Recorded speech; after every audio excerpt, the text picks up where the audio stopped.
Jenny. Di sini aku mau menjelaskan biografi dari tokoh idolaku, yaitu Raden Adjeng Kartini. Raden Adjeng Kartini lahir pada tanggal 21 April 1879 di Jepara dan meninggal pada tanggal 17 September 1904. Semasa hidup Kartini mengalami permasalahan. Permasalahan utama yang dialami Kartini adalah budaya patriarki, di mana ia merasa keinginannya untuk maju dalam hal pendidikan dihalangi oleh pandangan masyarakat yang dianut turun-temurun. Kartini bersekolah sampai umur 12 tahun di Europe's Lager School atau ILS, dan hal tersebut termasuk maju di zamannya. Tetapi ia berkeinginan untuk melanjutkan pendidikannya ke Eropa. Namun cita-citanya kandas di usia 12 tahun. Ia harus patuh dan dipingit karena ia adalah seorang perempuan.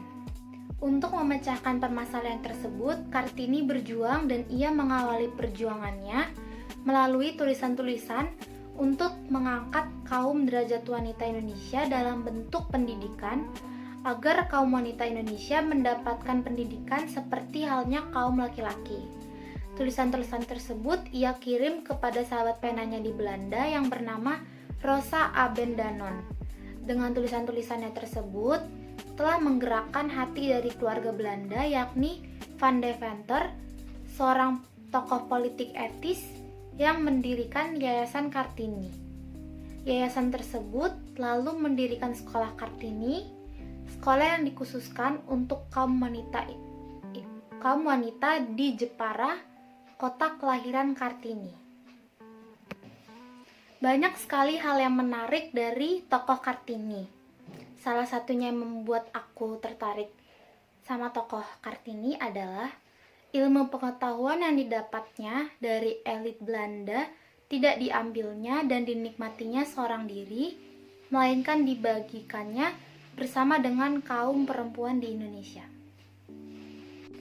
Selain dari banyak hal yang menarik dari tokoh Kartini, banyak juga hal yang dapat diteladani dari beliau, yaitu berani mengungkapkan kegelisahannya tentang kesetaraan gender meskipun orang-orang di sekitarnya banyak yang tidak sependapat dengannya.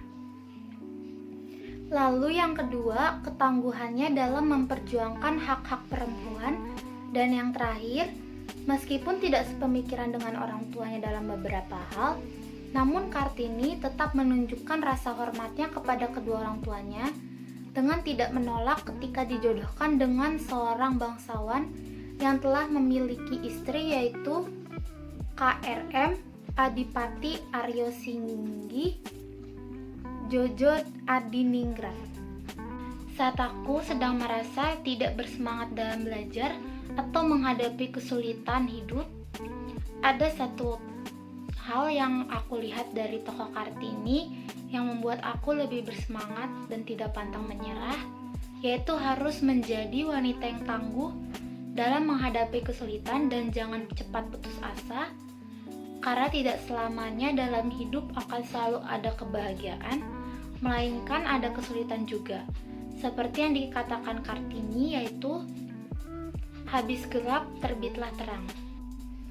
Ada 3 quotes dari tokoh Kartini yang paling aku suka dan menjadi inspirasi di hidupku, yaitu yang pertama, terkadang kesulitan harus kamu rasakan terlebih dahulu sebelum kebahagiaan yang sempurna datang kepadamu.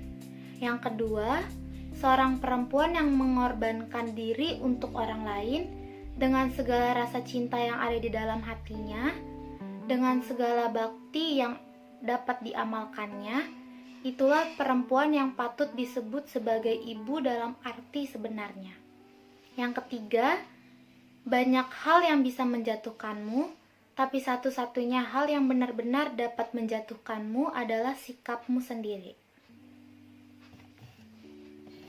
Itulah biografi singkat dari tokoh Kartini. Sangat menginspirasi, bukan? Oleh sebab itu, aku sangat mengidolakannya. Terima kasih.